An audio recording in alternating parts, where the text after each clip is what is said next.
Construite au XIIe siècle, la petite église de Maïzel bénéficia au XVe siècle des largesses de Louis de Luxembourg, comte de Saint-Paul, qui y possédait un manoir fortifié et fit restaurer l'église sur ses deniers. Soupçonné de complicité avec Charles le Téméraire, Louis XI le fit décapiter en 1475.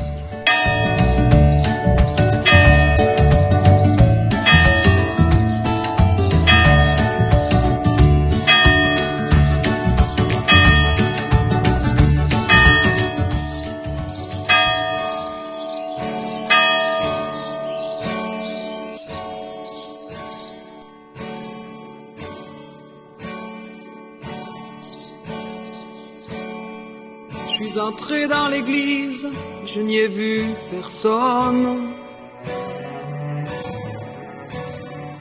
Que le regard éteint du plâtre des statues.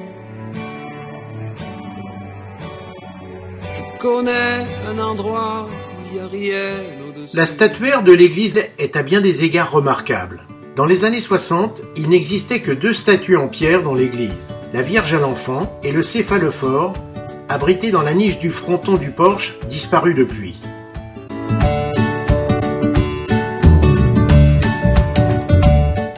Or, à l'occasion de travaux de consolidation entrepris par les villageois eux-mêmes à la suite d'un bombardement datant de 1940, fut découvert tout à fait par hasard le reste de la riche statuaire de Saint-Didier, cachée dans une cavité assez importante ménagée derrière l'autel.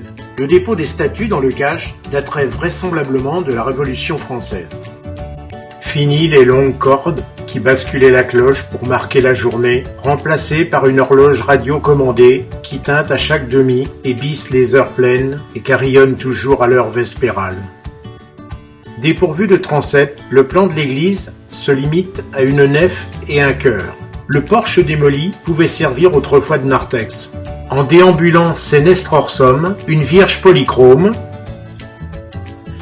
une Vierge à l'Enfant, dotée d'une boule étoilée, symbole de l'universalisme, du latin catholicus, signifiant universel, la statue de Saint-Nicolas, trace de polychromie ancienne, fin du XVe, début XVIe. Il manque une tête des 3 enfants.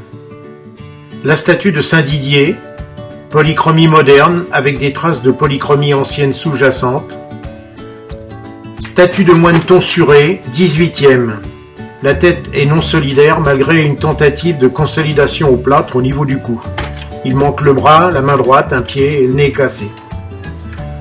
Statue de Sainte Élisabeth de Hongrie, représentée en habit de tertiaire, de Saint François d'Assise, tenant 3 couronnes, symbole de la chasteté, pauvreté, obéissance, posée sur un livre ouvert, 17e, 18e. Vierge à l'Enfant. Classé monument historique. Polychromie, Vierge assise sur un trône, premier quart du XVe siècle. Seule statue logée dans une niche dans le mur nord. Saint Jean-Baptiste, rare trace de polychromie, XVIIe siècle. Saint Céphalophore, peut-être Saint Lucien. Polychromie mais tête décapée, est-ce la tête d'origine?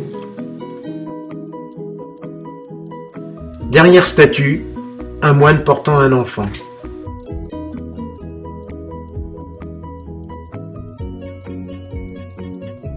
La bannière de Saint-Didier a été remise à l'église en 1999.